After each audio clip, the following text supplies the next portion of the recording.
Ready? Are you ready? No? What did we agree on? 265? Is that what we said this was? Sure. Okay. I'll let it out post. Live from Studio 511 is the 265th edition of Houston Wrestling Radio. This is Abel. This is Arnold, co-manager of Lids. You're not Arnold. You're Chris. He's Chris. And Arnold doesn't work at Lids. Could have fooled me. He doesn't work at Lids. Sal, if you're watching, thank you for the shirt. Appreciate it. Listeners of the show, we did see the change.org petition, and we are right on it. What change.org? We are striking last week. If you're watching, oops.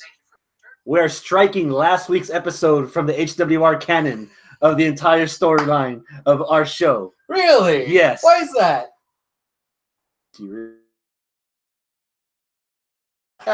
Just kidding. I want to see you and Aaron go in a fucking cage match or something. That'd be interesting. You fucking hater. I'll fight for free. You hater. But yeah, if you were hearing it, you were condoning it. No, he's guys, if you're watching us live, thank you so much. You could chat along with us if you sign into your YouTube account, and then I'll see it here in the live chat. And if you want to ask questions or talk shit or just say hi or whatever, I'll see it here and I'll try to include you as best as I can in the show. If you're not watching us live, that's okay. You can still interact with us on Facebook, facebook.com/Houston Wrestling Radio, or on Twitter at HWrestling Radio, or just drop a comment right here in the comment section of the YouTube thingy. So that's that. Oh, wait, well, we already have somebody in here. Oh, snap. Hector. You son of a bitch. Hector says, hey, guys, never bring that other guy on again. Again. I heard you. Boy. Or maybe he means you. Oh. Hot take. Hot take. Where's the bell? That bell's over there. Hot cakes. Top one. Show me the top. Yeah. Hot cakes, extra sausage. Blow out somebody's eardrums with that goddamn thing. All right, so Chris, how you doing? I'm hanging in there. You hanging in there? Yeah. A little copacetic. Good. Calm. Yeah. Good. Feels good to have my own office. Usually the day after Thanksgiving, or usually the week of Thanksgiving, they're already playing Christmas music. I haven't heard one lick of Christmas music because I just shut the door, crank on my iPod. Good. Wow. Yeah. Okay. It's a good year. 2017 has been good to me. All right. Cool. Very good to me. Good. How about you, man? Good. I'm good. I'm back. Yeah. Survived going to Memorial Stadium Mall today.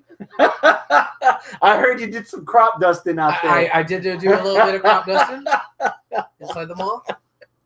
Do you have to explain the term crop dusting for the people that don't know? They can Google it. Okay. So is that the same advice you're going to give them when we bring up the term chicken head? Is that what we're starting off with? No, we're starting off with Clash of the Champions. Yeah. First impression, first thought that popped into your mind after Clash of Champions was over.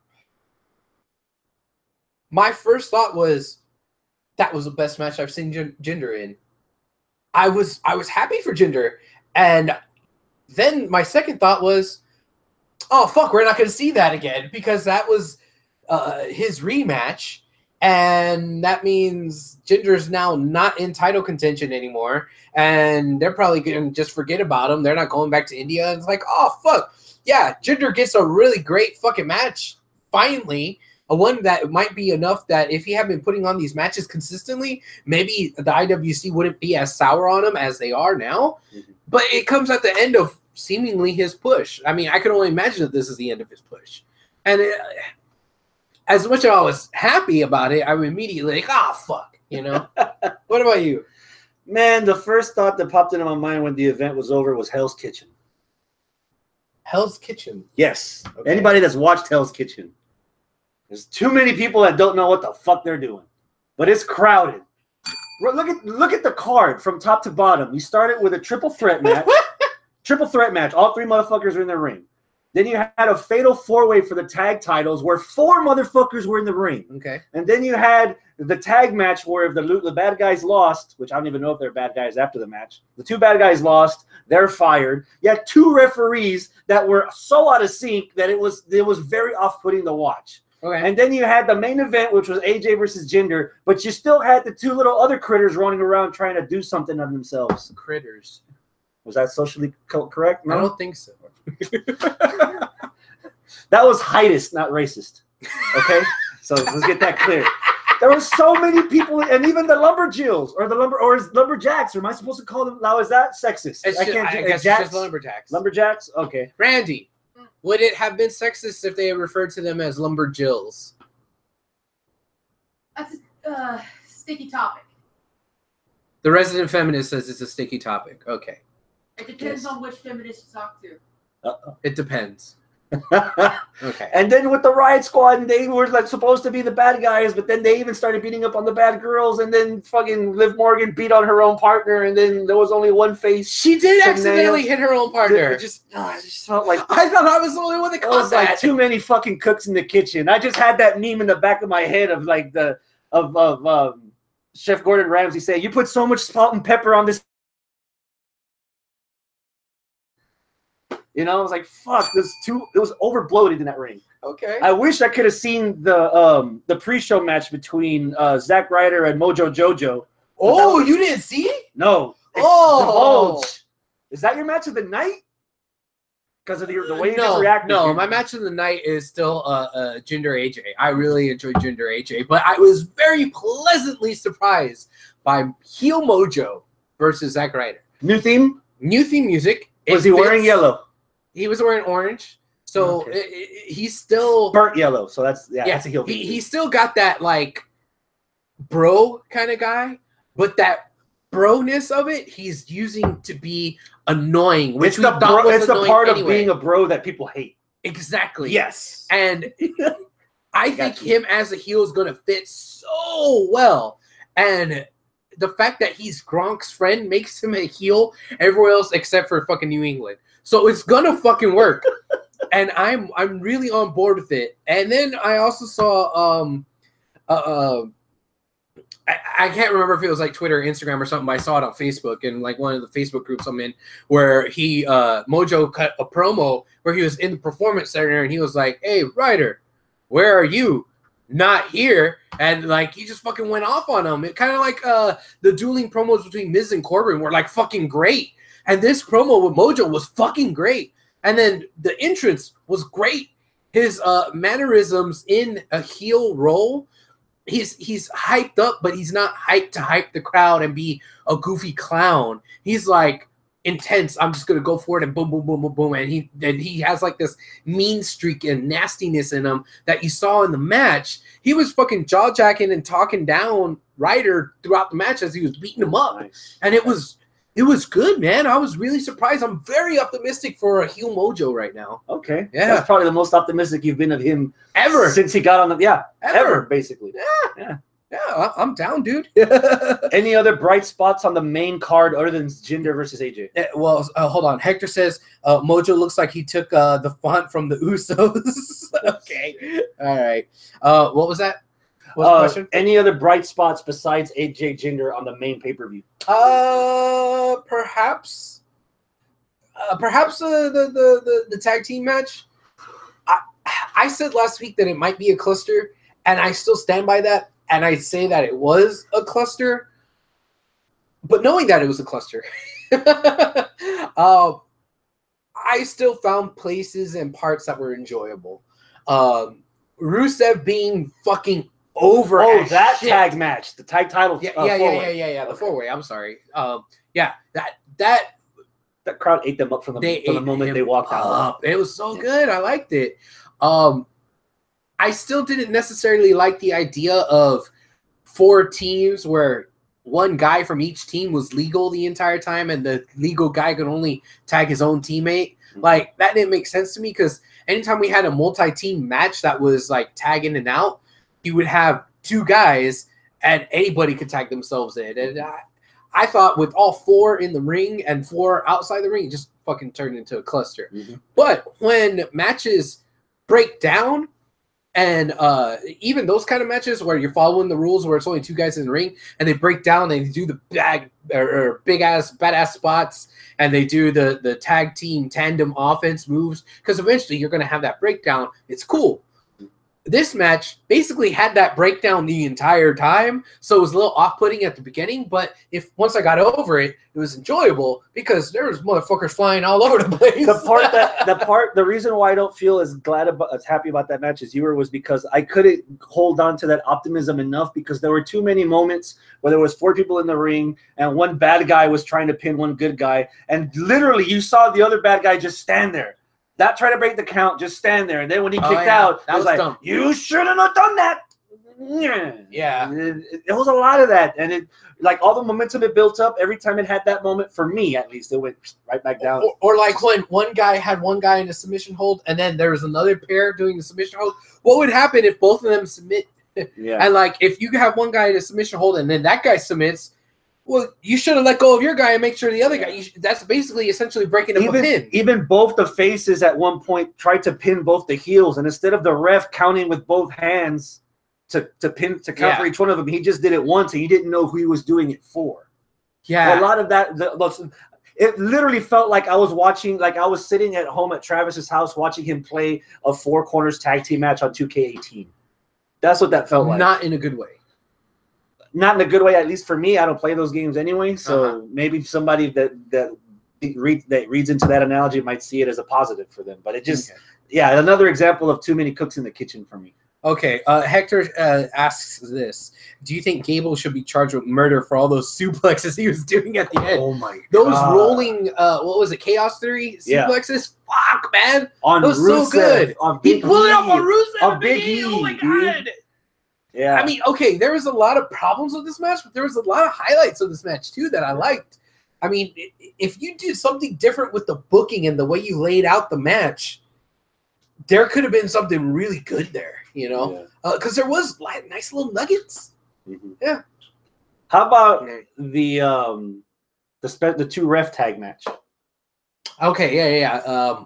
Nakamura and Orton against Kevin Owens and Sami Zayn. Yeah, in your rant about it earlier, you kind of snuck this in there, and this is something I want to explore a little bit more. The 2 guys that won are supposed to be heel, but you don't even know if they're really the heels now. I'm with you there, man.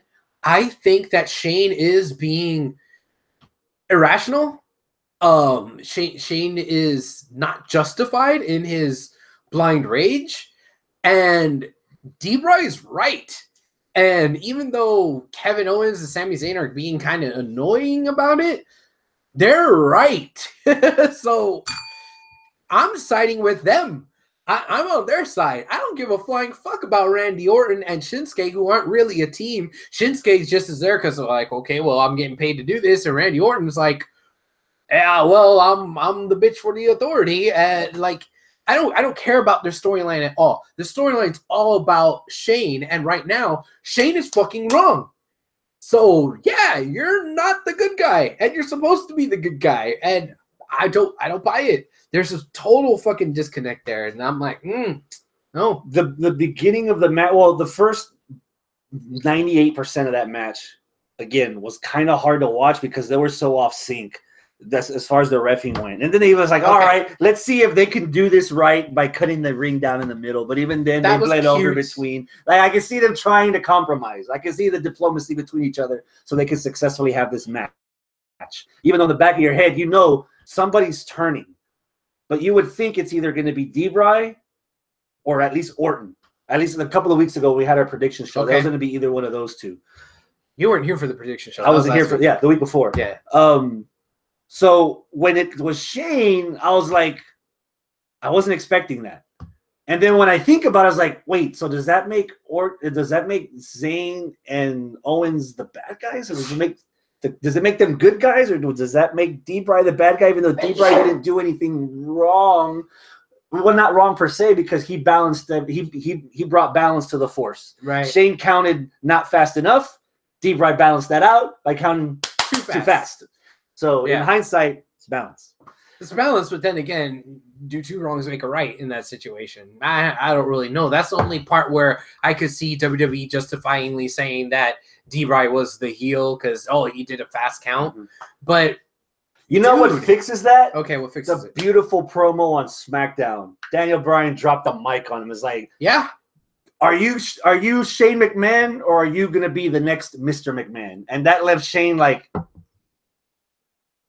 he got me. He left. Yeah, he left. So I kind of think that solidifies that if there was anyone doing the negativity, it was on Shane's side.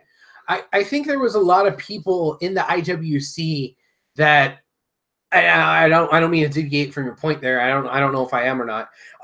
But there's a lot of people in IWC that were saying that this could be evidence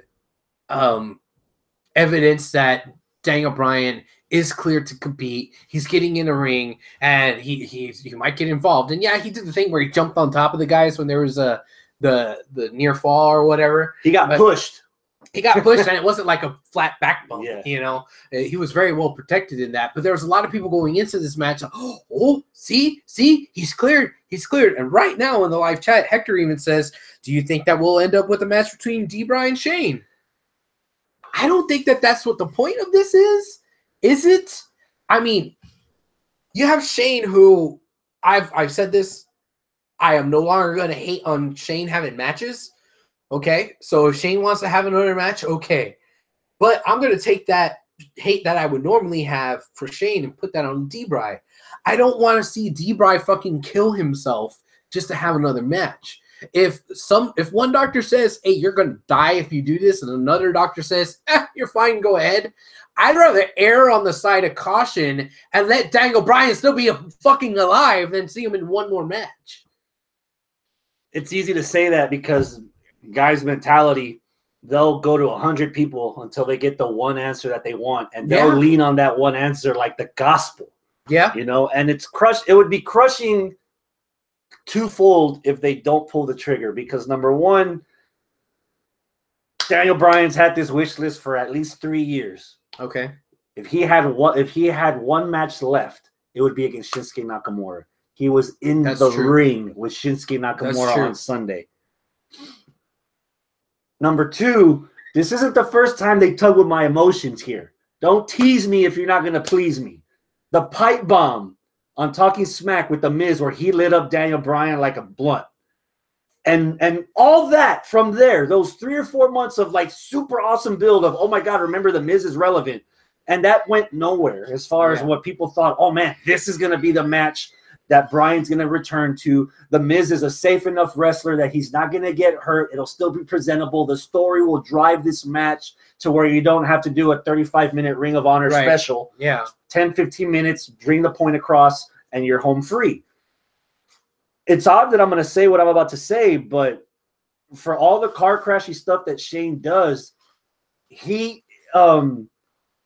I would think that he knows how to slow down with somebody that needs to be slowed down as. If you see Daniel Bryan against Shane McMahon, I'm not expecting Shane McMahon to jump off the ceiling of the Astrodome, just like I'm not expecting Daniel Bryan to do a headbutt. I think they could keep it like safe and grounded to where, again, the storyline will drive the match. That's why you're watching it. You could tell a story in the ring without having to break each other's heads open. Or Shane could be the one to jump off the top of the Astrodome. Yeah. You know? And Bryan could just move like KO moved and Shane just eats him. Yeah. I mean, Bryan could somewhat play safe, but even then, man, maybe I'm just too empathetic on this. Maybe I'm too concerned because I don't ever want to see Edge wrestle again. But I fucking love Edge. Edge was one of my fucking favorites during that era. But if he were to come back, I'm gonna be like, dude, don't come back. I don't want to see you in worse state than what you are now. Yeah. You know, like if I had a chance, and if there was enough foresight to know that there was something specifically that Bobby the Brain Heenan did to get to the point where he is now, and there was something that he could have done to change it, to preserve himself so that when he's 50, 60, 70 years old, he could, you know, not be in the position he is, then I'll be like, fuck yeah, let's do that. Not saying I don't like him now. You know, I'm not talking shit about the guy. I mean, he's in the position that he's in, and we still love him, you know. But, man, if you could have done something to prevent that so you can have a better quality of life, shit, man, I want you to do that. And that's kind of how I'm feeling about D-Bry. I was like, dude, just for a match, just for 15, 20 minutes of glory again? Dude, please, just preserve yourself. I think the last thing that one of the thoughts that could be going to Daniel Bryan's mind is his mentor. Okay. 1998, Shawn Michaels drops the belt to Steve Austin at WrestleMania because his back was in such shit shape that they told him, if you even take another back bump, you're gone. Yeah. 7 years later, 8 years later, he did come back. Might have been the best run Shawn Michaels ever had, and we were going AWA, old school WWF, going into the singles run, into his title run, his feud with Bret, up to the loss to Steve Austin. Yeah. That could have been his best run. That may have been the best comeback in wrestling history. And he might be holding on to that as well, saying, "Dude, if my teacher can do it." Yeah, he's holding another example of holding on to the one example of it working as opposed to the million examples of not working, because you want it to work so bad. Yeah. How badly would you really want to see as a viewer watching your favorite show, one of your favorite characters come back and put on one more match? Oh yeah. I would love to, Yeah. Oh man, but okay, that's a horse that's just going to be beaten to death, and we're going to wind up seeing in the coming weeks if this is actually going to lead to Shane versus Bryan. I can't stop it either way because I'm not a medical doctor and I don't know, and I can't tell them what to do. So overall, great Clash of Champions. Yeah. Hector says this: if you think about it, Bryan had a chance to fight Triple H. Maybe he could get his last match against some McMahon. Okay, yeah, I get it. I understand that. All right. Overall, well, I said that my takeaway was how I felt about Jinder. Overall, what about you? 8, 7.5, 8. Yeah, for all the negatives that I pointed out, there were still some very striking positives there. Yeah, so I'd say 7.5 or 8. Okay, yeah. I'll agree with you. I think you're about right on there. Yeah. So bleeding into SmackDown, we already talked about the promo with Shane and D-Bry. Uh-huh. How about Ziggler? I was pleasantly surprised that he won on Sunday.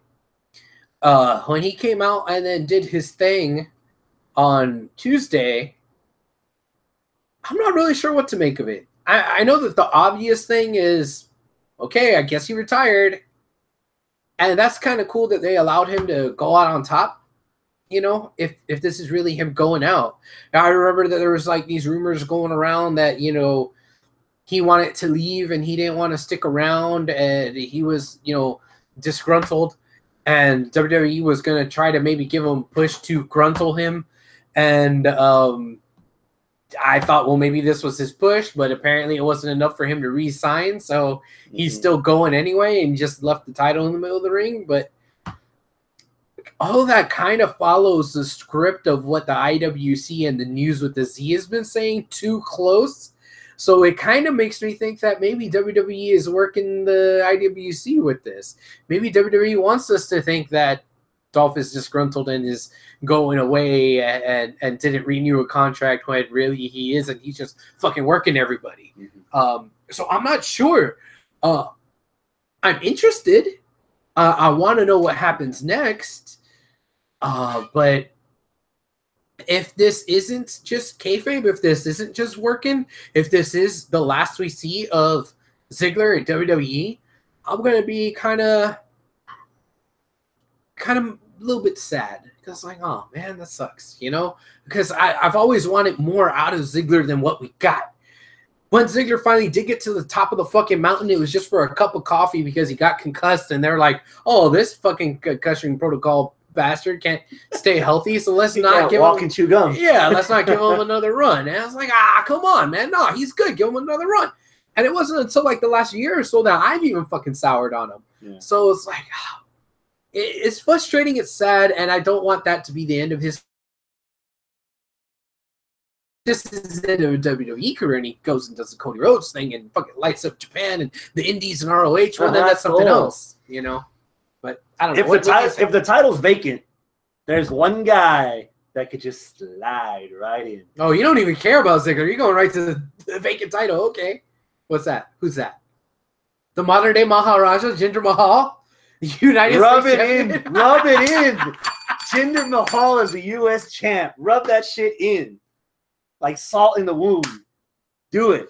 Okay, aside from how I feel about Ziggler or not or whatever, I would fucking giggle my ass off if Jinder Mahal won the U.S. title. Renames it the India title. Put stickers on it. God damn it. Now, as much as we're laughing about it right now, that could wind up being really bad. Because the worst things of Jinder that made us sour on Jinder was whenever he was doing the super xenophobia thing. So, I don't know. You put the U.S. title on at him. least for me, the xenophobia against us was the better rivalry than his match in general against Randy Orton or against Nakamura or against AJ Styles. So for me, that's the positive. Have him continue hating on our country and then actually have a Raw taped in India and actually show the crowd loving Jinder.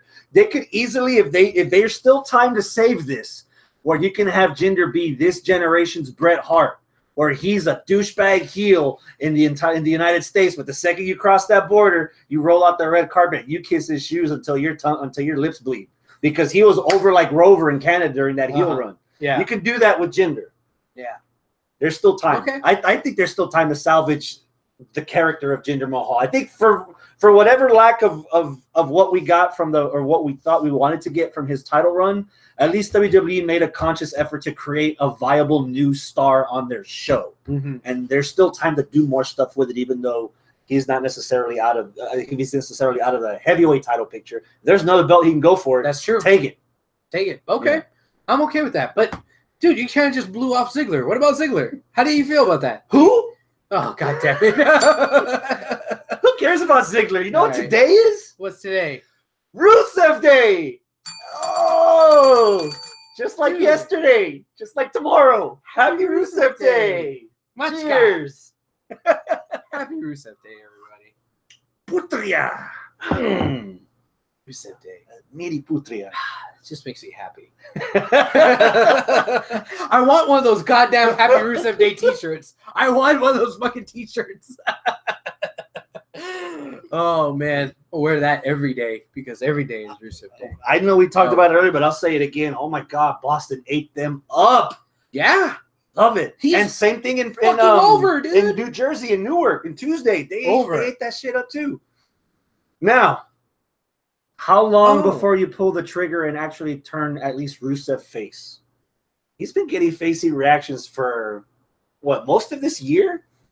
Between his character and the way casual people see the human side of him from Total Divas, he's just a straight up likable dude. If it were me, next week.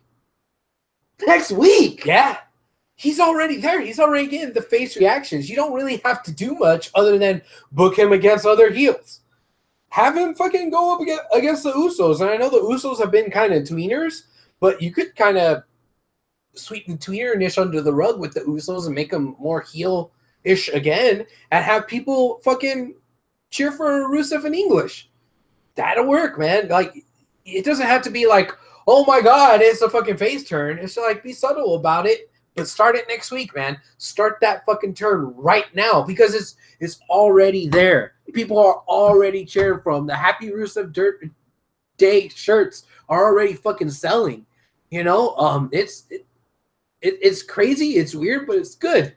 Bludgeon Brothers, they're rising the ranks of the SmackDown Tag Team division, so you need to have some strong ass heels to go up against. You mean Rusev. Strong face? Oh, no. Strong heels to go against Rusev. Face Rusev. You have face Rusev, and you have him go against the New Day. Well, who are you going to wind up cheering and cancel? You need to have. Well, we found that out on SmackDown. That's true. But you need to have a strong heel. But if you christen the Bludgeon Brothers as the new guys that are going to be challenging for the titles next, it's not going to be Benjamin and Gable. It's not going to be the New Day or whatever. Let them do their own thing. All right, fine. Put the Bludgeon Brothers and Rusev Day. And have Rusev Day be the fucking heels or the faces. Bludgeon Brothers heels. Boom. There you go, man. That's where you go. Next week. Fucking week. Start building that shit to Royal Rumble. Have the Bludgeon Brothers and Rusev in English have a face off in the Rumble match. That'll plant seeds for Mania. Mania in front of a crowd that likes to cheer for whatever they want to fucking cheer for anyway. There you go. All right. There you go. That's what I say. Boom. All right. I'm like so totally lost in the live chat. I'm like so behind here. There was something that was way earlier. Are we done talking about SmackDown, or we got a couple of more topics left? But if we missed something, okay, or if somebody's asking, well, I do have. It was brought up about Natalya. Natalya kind of did the same thing as Ziggler, where she just like, fine, fuck you guys, I'm going home, and she left. Bye, bitch. Did she retire too? Is she gone? Is she riding off to the sunset with Ziggler to make beautiful blonde babies? Yeah, I think Ziggler could do better. He already has that chick from the cricket commercial. What? The chick from the She's on fire. Oh God. Yeah. Yeah, I mean, here's how much I care about Natty. How much? So is the Riot Squad already burnt? Oh, that's so sad. Right off the cliff of Ruby's nose. Oh. Down with the Riot Squad. Like, is there any fucks to give already? You just job them out, kill them. Well, not kill them, but you job them out pretty convincingly right off the bat. Man, this was what was the problem with bringing them in the same fashion that you brought in the Absolution. And I'm going to tie this into Ziggler and Natalya.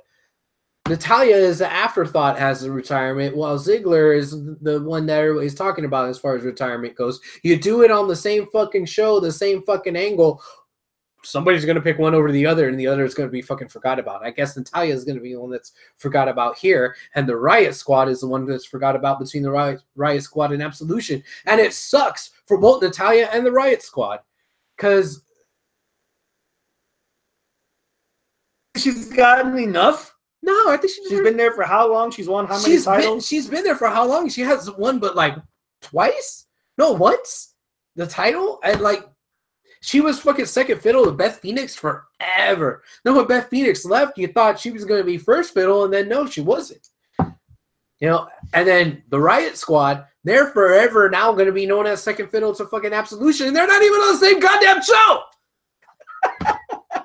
Tell us how you really feel. I think all my interest in the Riot Squad's already gone. Already gone. I think it happened on the match on the pay-per-view on Sunday. It shows that the roster is so lopsided. You have on the heel side, you had Natty. You have Carmella strolling around with that briefcase. You have Tamina. You have Lana. And then you have the three Riot Squad girls. And then you have Charlotte as a face. Becky as Charlotte as a face. Becky, who's gone, she's filming. And then Naomi. So is there going to be dissension between the Riot Squad to balance out the faces, or is it just feels so uneven? There's to the point that there's too many heels to the point where one of the heels like, you know what, even I don't think this is right. I'm gonna beat up my own heel partner. It's like fuck. I mean, that was by accident.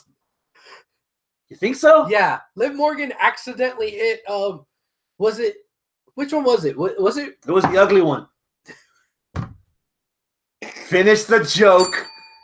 Which was the ugly one? Okay, yeah, God damn Logan. It. Right, it was Logan. Yeah, but I think that was totally by accident. Like she was trying to get in on the dog pile and she hit Logan in the back of the head. I thought I was the only one that noticed. It was fucking hilarious. That's it for SmackDown. Right. Randy says Sarah Logan could turn face, and that would make sense to me. Okay. Speaking of Sarah Logan, did you hear the news with the Z that her man might be on his way to NXT? Who is this? Raymond Rowe. Oh, War Machine. Yeah, they're looking to sign War Machine. Their deal with Japan's up in January. Yeah. At Wrestle Kingdom time. Yeah, Ray Rowan Hansen. And then the other, along with that rumor, Ricochet is King Ricochet. King Ricochet and War Machine to NXT. Dude, if I see Ray Rowe on NXT, I'm going to be so fucking happy. I'm going to be fucking proud of that guy. Like, seriously. I mean, the time he spent wrestling down here in Houston, that right there is just enough to say, hell yeah, I'm happy for the guy. But the fact that he was fucking amazing down here and in ROH, that makes it even better. You couple that with the fact that he like almost died on a motorcycle accident during his tenure of wrestling down here in Houston, during that time when he was still before he was signed to ROH or anything. Like he was in a motorcycle accident and like had like this catastrophic, event happen where he was almost a goner. And not only did he come back, he came back and his career took off. I see him on NXT. I'm going to be so happy. The only person that I would be more happy seeing than Raymond Rowe on NXT would be Brennan. And that's it. Like, if I see either one of those guys, I'm losing my fucking shit. I think the fact that Brennan's been under contract for NXT and he's been wrestling house shows, I'm already past that point with Brennan. Oh no, I've already had my congratulations for him. I think as far as somebody on the roster other than Raymond Rowe, dude, if Shane Taylor and Raymond Rowe continued that singles rivalry that they had here at the DFW in front of an audience, a real audience, not that I'm calling Full Sail a real audience, but compared to the VFW off of 290, VFW, holy shitballs, dude.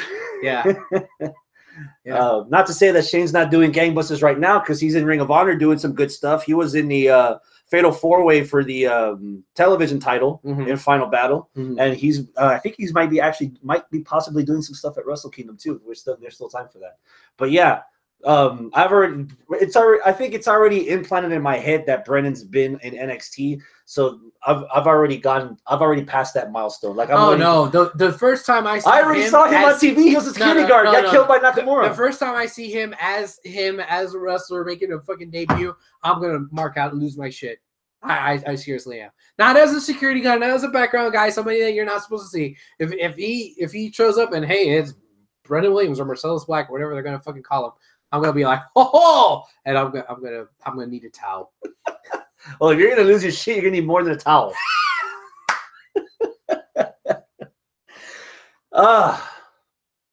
Speaking of NXT, last week's NXT that aired on the network. Yes, what'd you think? I did not watch the USA version. I watched the network WWE Network version. I heard that the only difference was that the one on USA didn't have the girls match on there. That's it. So okay. What was the point? I guess I don't know, but they wanted to do that's. Anyway, Eichner rolling Almas, dude. I did not see that coming. Yeah, you were over on Eichner in his match when he killed Gargano a couple of weeks ago. Yes, I didn't see it. Yes, I saw that NXT episode last night after SmackDown. Instead of watching the Little Critters, I saw the NXT episode. Little Critters, and he won me over, dude. From the beginning, where he ran and jumped to the top rope and hit the crossbody. Fuck. That made me want to see them two wrestle more. Exactly. Yeah. And I'm like, fuck the 4-way. I don't care. I don't care who's the number one contender. I want to see Cien versus actually, Eichner more. After seeing Eichner do what he did, I want beef versus beef. Give me Eichner versus Sullivan. So there's Brock, then Brock Jr. and Sullivan, then Brock Jr. and Eichner. Okay. Duly noted. No, Brock's the triple whopper. Sullivan is the double whopper. Double whopper. And then we have Eichner as just a regular whopper, single meat whopper. Who's a Whopper Jr.? Who's a short build? Oh, it could have been Neville.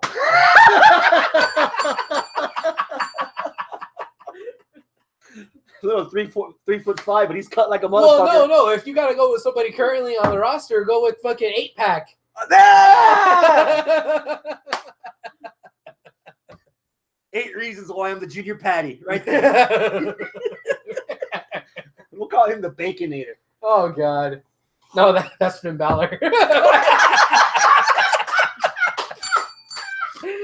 Inside joke for our friends there. Ember eclipsing Peyton. That was fun. That was fun. What was funner was the shenanigans at the end of the match. Billy Kay just kind of getting all up in there and just. Oh yeah. Mm-hmm. I don't like the Iconic Duo. I haven't liked the Iconic Duo. Usually the guy that sits right here, Arnold, is the one who's always like, "Oh man, they're fucking great." But that kind of made me raise my eyebrow and go, "All right," because there was a little bit of a mean streak there that I hadn't seen out of either one of those girls before. They're both either scared, running shitless away from the competition, or they're just standing there looking pretty. Yeah. Well, at least Billy Kay. At least Billy Kay's either running away from a fight or just standing there looking pretty. Yeah. I love the commentary on that.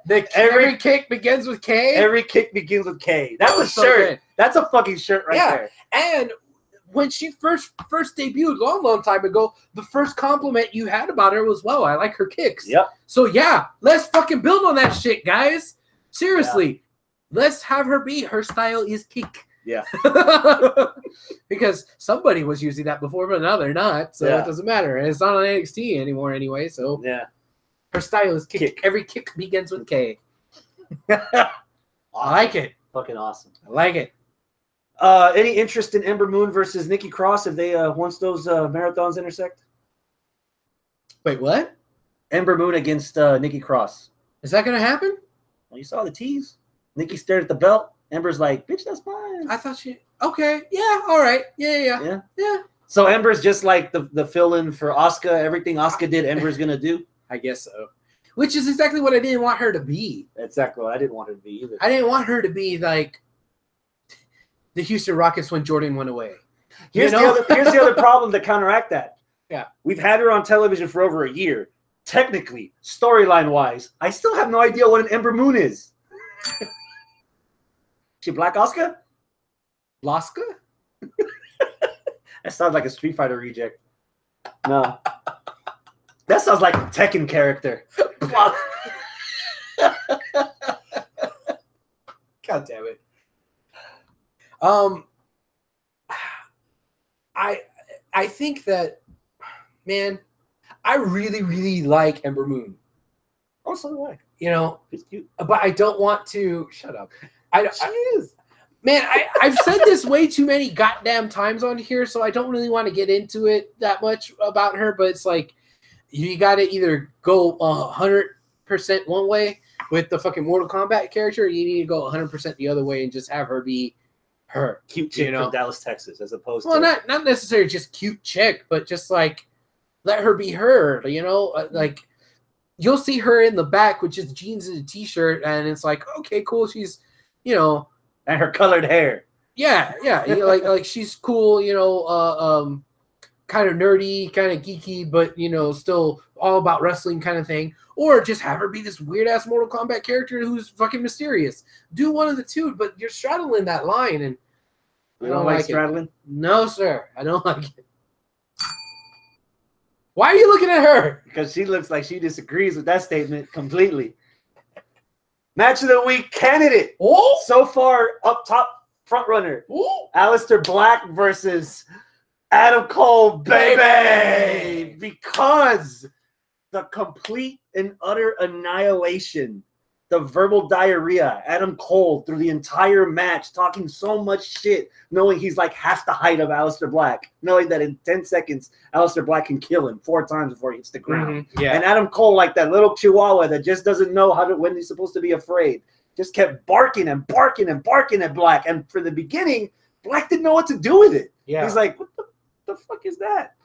Until he started getting the shit beat out of him, and then Aleister's like, okay, I need to take this little shit seriously. And then he killed the little shit. Even barking, that fucking chihuahua, Adam Cole's like, is that all you got? Down, neutered. You pretty much stole the words right out of my mouth here.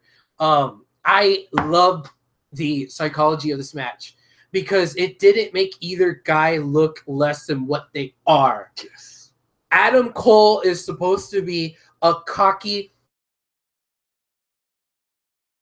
loses, it doesn't matter if you preserve that character. And that character was not only preserved in this match, it was accentuated and furthered along in this match. It also helped that he didn't have any interference. That's not the best that Adam Cole can do, because Ring of Honor, we've seen how high he can go. Yeah. But that's like the sample. When that's gonna hook you to want to get more. The story of what it was that, hey, I'm gonna go out there by myself. I don't need you guys stay in the back. I'm going to take care of this chump. Watch me, bitch. And then he went out there and tried to fucking peacock his way through it, and that bit him in the ass because Aleister Black ain't no lady to mess with. Woo! You know? and Aleister Black preserved who he is by being undefeated, no nonsense, I'm going to kick your teeth in kind of guy. And that's exactly what he did. So while Adam Cole kind of somewhat looked past him in his hubris, it made sense for him. So it was great because I was afraid. I was, honest to God, I was afraid that what they were going to do with this match is, hey, here's a really good wrestler and here's a really good wrestler. Let's just bang the monitos together and just see who wins. You know, Ring of Honor booking. Yeah, Ring of Honor booking. Like, hey, they're both good. You know, Yeah. and like, oh man, I don't want to see Adam Cole lose. I don't want to see the streak go away for. Oh man, this is awkward, man. It's not going to work. But the way they booked it, it made it work. And I was okay with Adam Cole losing because it made sense in the realm of his character. So yeah, I agree with you. That might be my match of the week pick, man. That might be my pick. Mm-hmm. That's it for NXT. All right. Before we get further into WWE stuff, at the top of the show, Hector had a question for you. Oh shit! I didn't want him here either. Well, did I answer the question? No. Oh. The question was a question that was posed one of the times you weren't here. And it was, how do you feel about Omega Jericho build so far? Beautiful. Beautiful. This is like the third year in a row where this is the third year in a row that I've had the goal of going to Wrestle Kingdom with the foresight that there's going to be one match that's going to be worth the entire flight trip, not eating because I don't eat Japanese food. It's like everything. The whole point of going, and it was not. You don't eat rice. It was Nakamura versus Ibushi a couple of years ago. Then it was Nakamura, AJ Styles, and then after that it was Omega Okada, and now this year it's fucking Omega Jericho. Yeah, dude, Jericho invading the tag team tournament that they had in Japan, beating the shit out of Omega, and then like maybe 4 days later in the press conference to officially build the Wrestle Kingdom pay-per-view event, and having Omega just beat the flying fuck out of Jericho while he's just sitting there at the desk being all cocky during the interview. I fucking love it, dude. And the only part that's gonna sting, they're doing almost too good of a job building this for it to not close the show. We had this conversation with Arnold. Okay. Okada versus Naito or Omega versus Jericho? What do you want to close the show? The build right now all over the internet isn't Okada versus Naito. It's this. Yeah. And for all the good that this is doing, it would hurt a bit if this doesn't end the show because, dude, they're putting a lot of eggs in that basket right now. Yeah. You know, everybody at the Facebook, Twitter, online, that's what everybody's talking about right now. So, but I'm loving it so far, man. I can't wait. I'm watching it live. I'm actually gonna call in sick that morning because I've done this twice already, watching it live from 1 a.m. to 5:45 in the morning, and then an hour and a half of sleep, and then I went to work. Oh, goddamn! I was like this the whole time. I'm glad Rick and Carl weren't around, but yeah, I might have called in sick for that one because I'm watching it live, dude. That's gonna be worth it. What about you? Hector says, do you think Naito is in the same spot that he was before? What do you mean by same spot? Unfortunately, yes, but not in a negative way. I mentioned this before. The last time he was in this position was more or less a negative way because of the New Japan booking. They had built up Naito so bad that when it came time for his title match against Kazuchika Okada for the heavyweight title, the fan vote actually voted for the last match to be Hiroshi Tanahashi versus Shinsuke Nakamura for the Intercontinental belt. Okay. That's the first time that the Intercontinental belt closed the show over the heavyweight belt. So now it kind of feels the same way where at least this time the build's a whole lot better for Naito versus Okada. But damn, that's like the Matt Hardy, the good consistent match, as opposed to the flashy Jeff Hardy that everyone wants to see, that everyone puts money down for, which the flashy Jeff Hardy right now is Omega versus Jericho. Okay. But dude, yeah. Yeah. Okay. I know are you gonna try to watch it at least in the next couple of days? I know they're airing it on Access. They're airing 3 hours of it. I'm gonna try to watch it. I don't know when and I don't know how. I know Aaron is gonna try to have a viewing party at his place, but I don't think he's decided whether or not he's gonna watch the Access version or watch the actual Japan version and on what day. I don't know. So I'm kind of up in the air about it myself. But there's time because the way I've been going, it's like I'm planning things like almost one day at a time, basically. Because basically, that Wednesday, the 3rd, we're gonna be here recording the podcast. Right. When we go home, when I go home, I'm gonna sleep for 2 hours, and then I'm gonna wake up for and watch Kingdom. Wrestle Kingdom, and then sleep for 2 hours, and then when I wake up, if I'm cognizant, I'll go to work. If I'm not cognizant, I'll text a couple people and go back to sleep and unplug the phone. So that's my plan for Wednesday night, Thursday Okay, morning. well, more power to you, sir. Yeah. Good luck. We got some news to talk about. Okay, what's that, sir? I guess the X was for xenophobia. Okay, why is that? The XFL might be coming back. Oh! But the reasoning behind it, Uh-huh. I've been reading some articles on Sports Illustrated and on Deadspin. This Okay, is so you know more than I have. This is a reaction to the climate of the NFL right now. Most likely the climate that Donald Trump is creating. Okay. We need to make football great again. There's no hard hitting. There's 15-yard penalty after a beautiful tackle. Make football great again. These ratings are going down. So now between Vince McMahon and the NBC guy? not the NBC guy, but there's the new company that Vince McMahon made. Oh yeah, Alpha something. Alpha yeah. Entertainment. Yeah, or something Alpha like that? Entertainment. They're trying to make the football thing happen again. Jerry Jones from the Cowboys, even after the XFL episode of 30 for 30, where he was a big proponent of it. And now within Jerry Jones being upset with the whole things that Roger Goodell's been doing, and then the fan backlash of where's my old school, let's make people retarded football. You know, CTE are just 3 letters to me. I want football. Yeah. Those people that want everybody to stand during the national anthem. That's what Vince McMahon is trying to heed towards.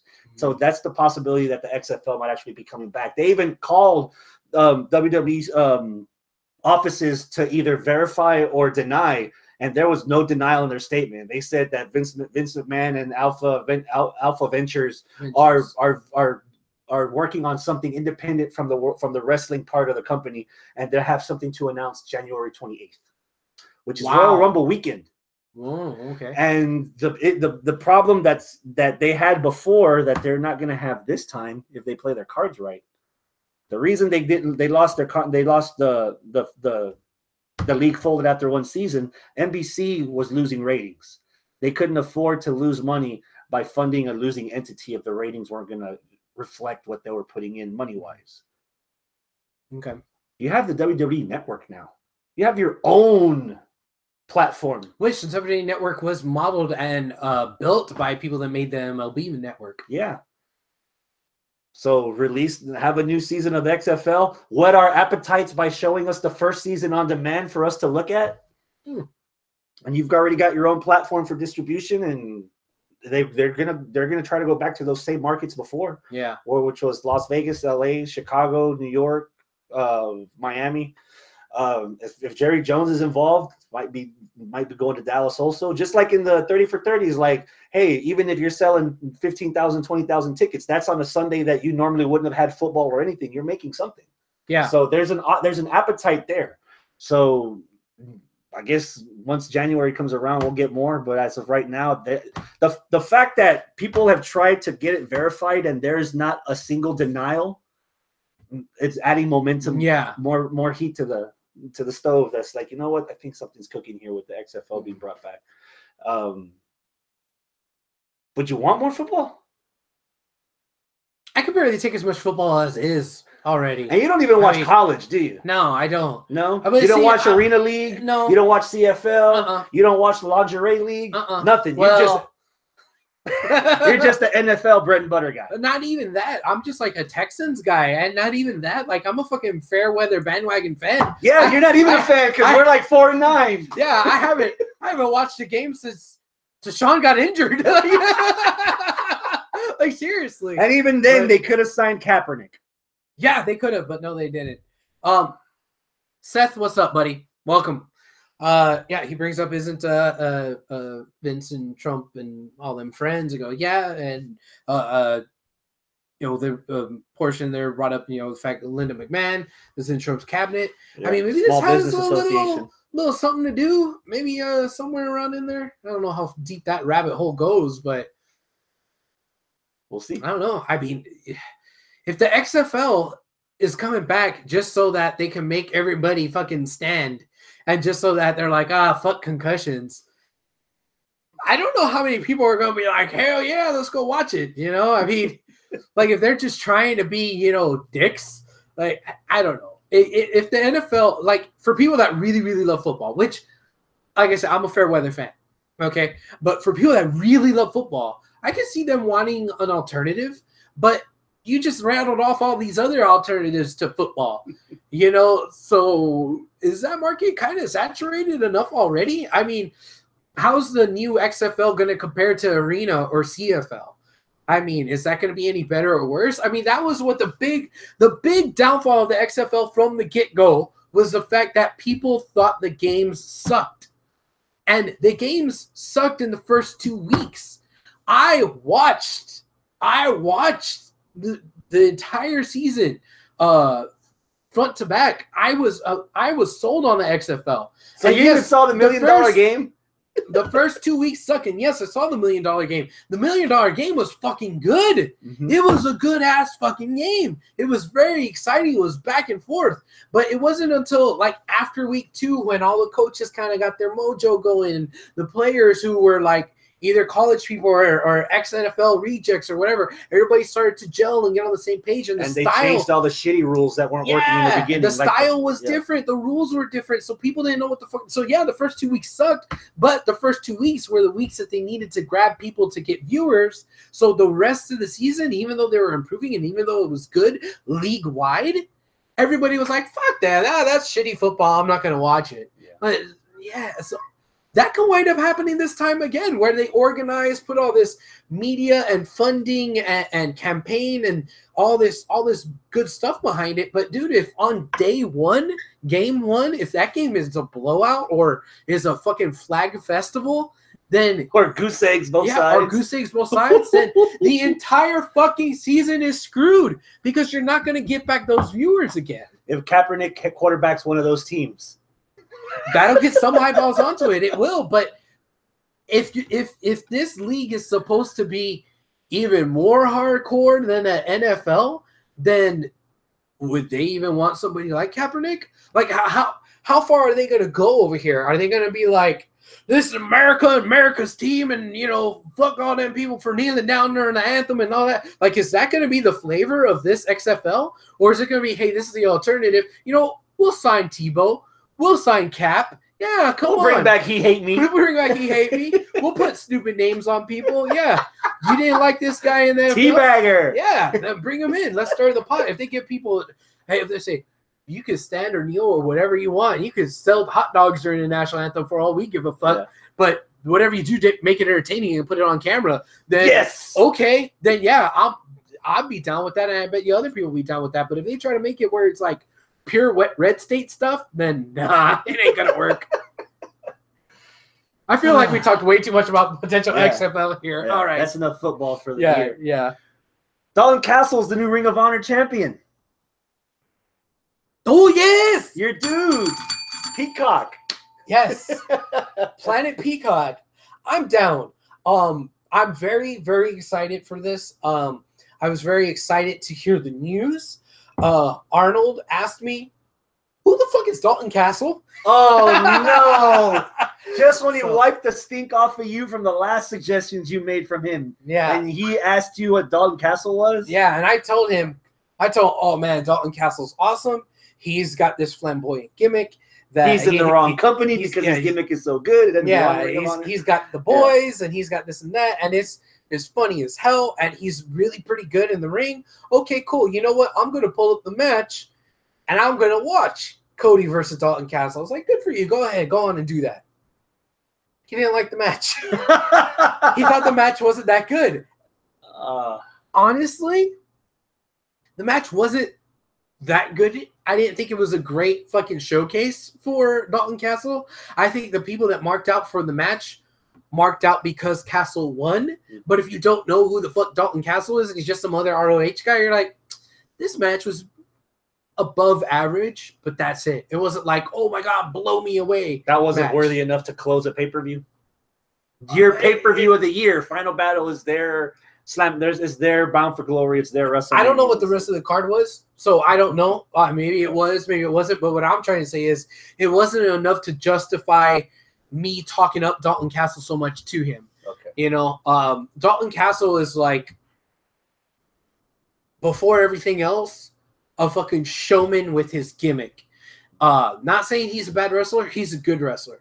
But the real bread and butter with him is all the crazy, stupid shit that he does with his gimmick. Mm-hmm. So when knowing that, seeing him win this match and beat Cody, I mark out. But when he because watches you have all that history. I have that history. You have the ROH house shows that Exactly. we've been to, the pay-per-views. Exactly. He's a blank canvas. He's a blank canvas, and we watched it. He was like, that was an okay match, I guess. Like, you don't understand. But if I take the match just for the match worth, Arnold's kind of right. Yeah. But it's Dalton fucking Castle. Oh my god! What do you think? I'm happy for him, dude. Okay. I'm you know, maybe there's bigger things coming for Cody. You know, but it's time. Dalton's been there for a while. The matches that we've seen him in were always entertaining. He's a good guy to watch. Even without the boys, his gimmick is still good on its own. And it actually, the thing with title changes of Ring of Honor, the reason that you watch Ring of Honor is for the wrestling. You don't necessarily watch it because of a certain character. So when Cody won the belt, I was watching a little bit of Ring of Honor. It didn't move the needle for me to watch more of it, but it didn't move the needle for me to watch less of it. And having the history with Dalton Castle, going to the live events, going to the house shows, meeting him, this has actually moved the needle for me to watch. As a matter of fact, after I watched SmackDown last night, I watched NXT last night.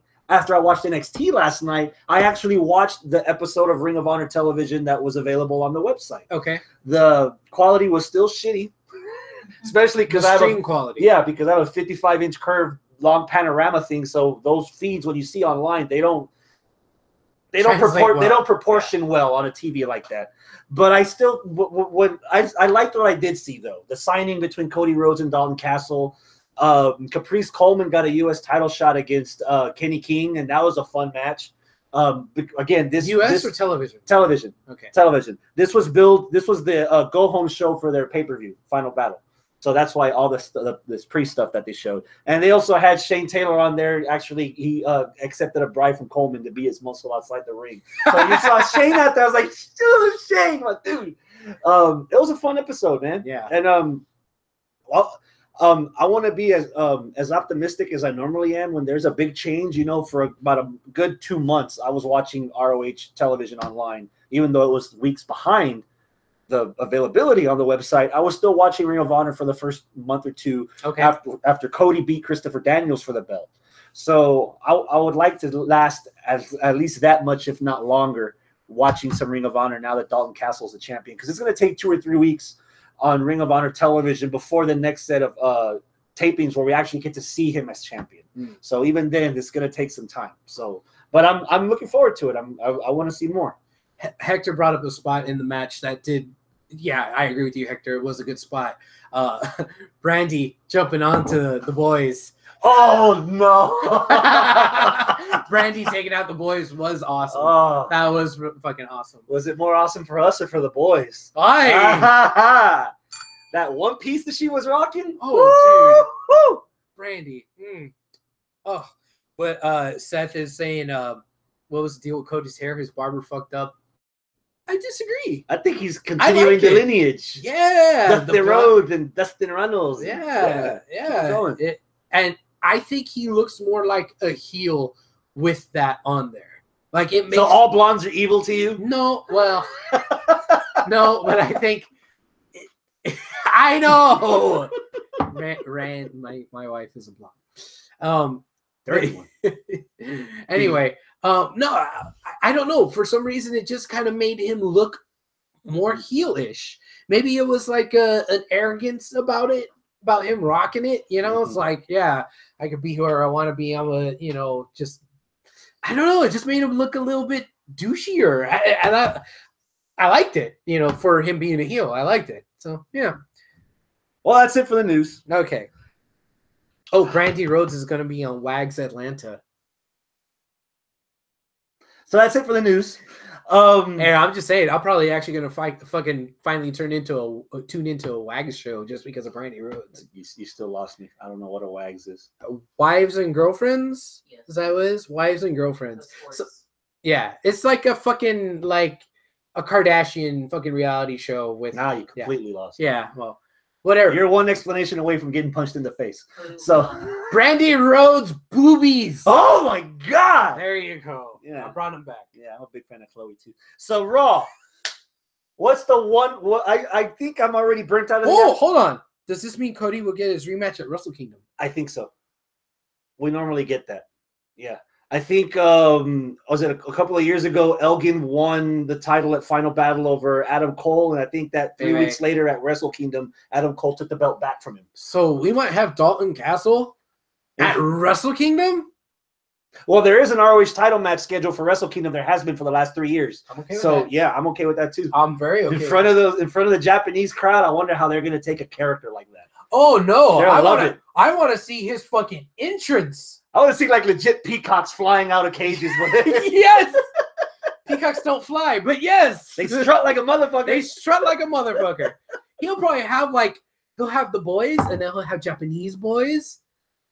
He'll have like so many boys. He'll have extra boys. Abel likes boys. So did Jared. Oh no.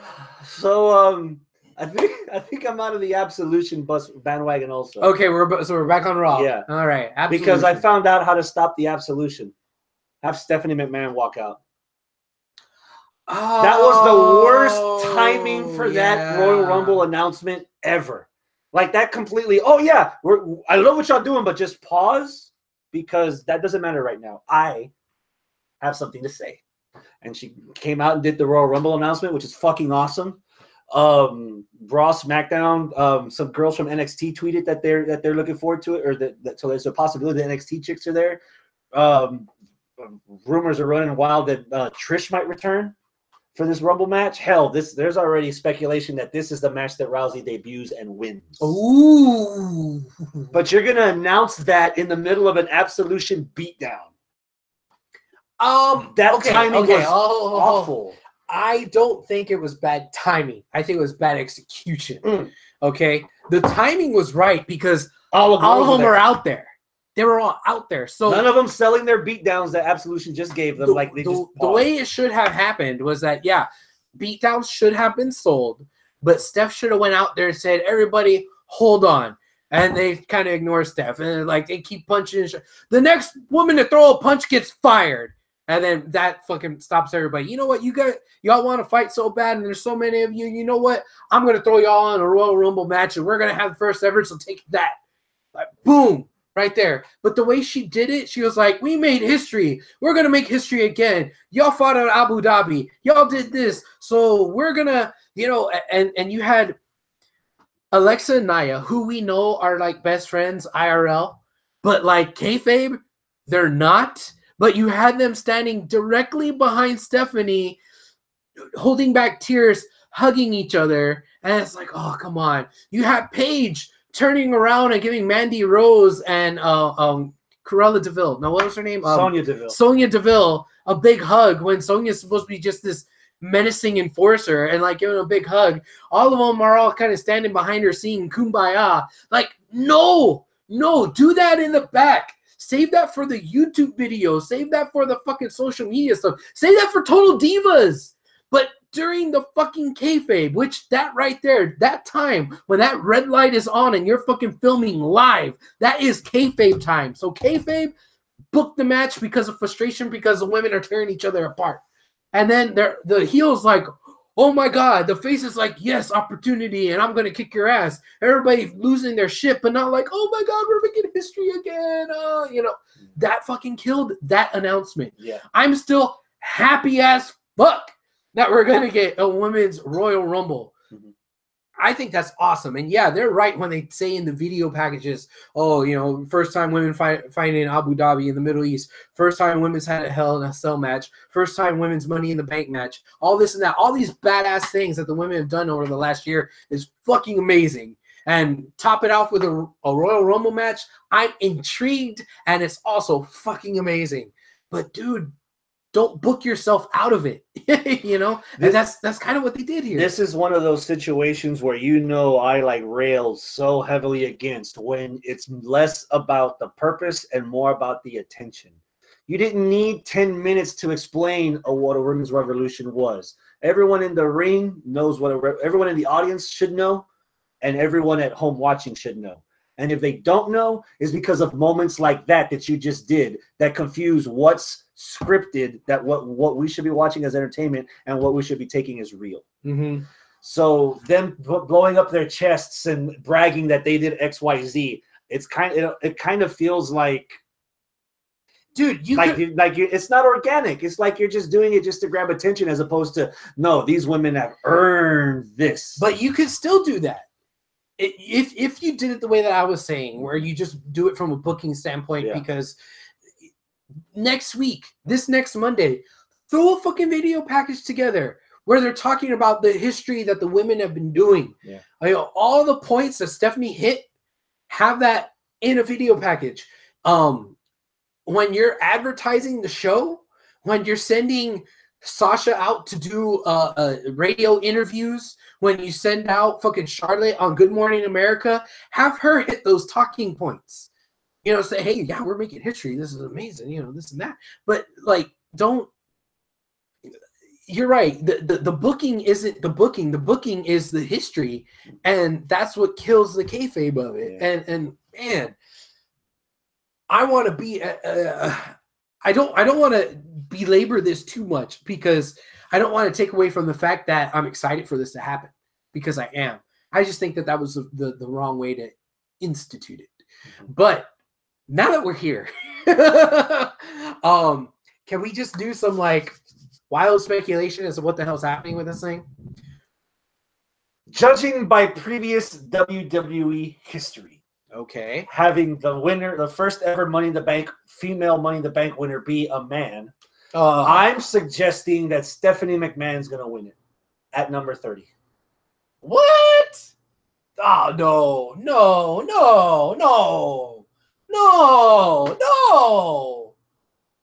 no. God damn, dude, that'll fucking Did I just ruin it for you? That is gonna suck. Oh, damn, Hector in the live chat. Ellsworth might show up since most of the women here are on this list. God damn. You know what? I'm not. Fuck. I'm gonna double down. Kenny Omega dressed as a chick. Do it. No. Kenny Omega dressed as Jasmine, just like he did in New Japan. You know what? No. WWE fucking learned their lesson. At Money in the Bank. That backlash that came out the day after Money in the Bank was horrible. They're not going to do that same bullshit again. They're going to have somebody legitimate who's a contender actually win this. So would you be upset if Ronda Rousey won it? Person that has zero pro wrestling in the ring experience. You would not lose your shit. No, I wasn't. I'd be okay with that. I'd be okay with it if it was Ronda Rousey, because she's been talking about wrestling for a while. I'm sure that they've trained her at least a little bit. They may have done some covert training, and even between now and Mania, between Rumble and Mania, she could do even more training. And she's going to be a fixture. She's not going to be like, if she debuts in the Rumble and wins the Rumble and goes on to Mania, it's not like she's going to be Rumble Mania. Okay, bye, see ya. She's going to stick around. Okay, so I'm okay with that. As a full-timer or a part-timer? I would think as a full-timer, but even if she is part-time, if she's part-time like Brock part-time, where she's still a part of storyline for the last 3, 4, 5 years, then okay, I'm going to be kind of okay with this. But I think ideally it should be somebody like, I don't know, Asuka, or Naomi, or I don't know, so a woman that's on the roster that we see week in and week out.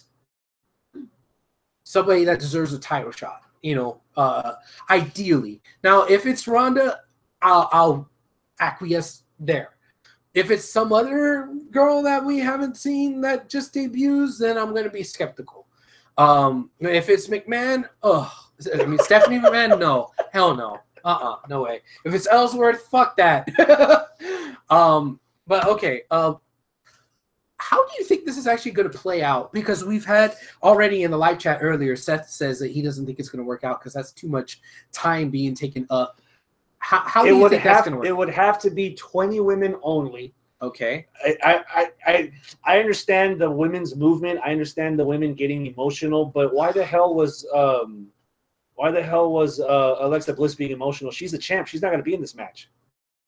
So she shouldn't have been in there. Charlotte at least handled the situation a lot better, saying, "Hey, I can't wait to see. Congratulations on all the work that we put in for the Royal Rumble match, and I'll be waiting for the winner. Like, I'm the only champion in this entire company.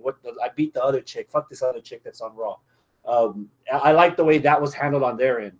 So it has to be 20 girls. It can't be 30. 20 girls.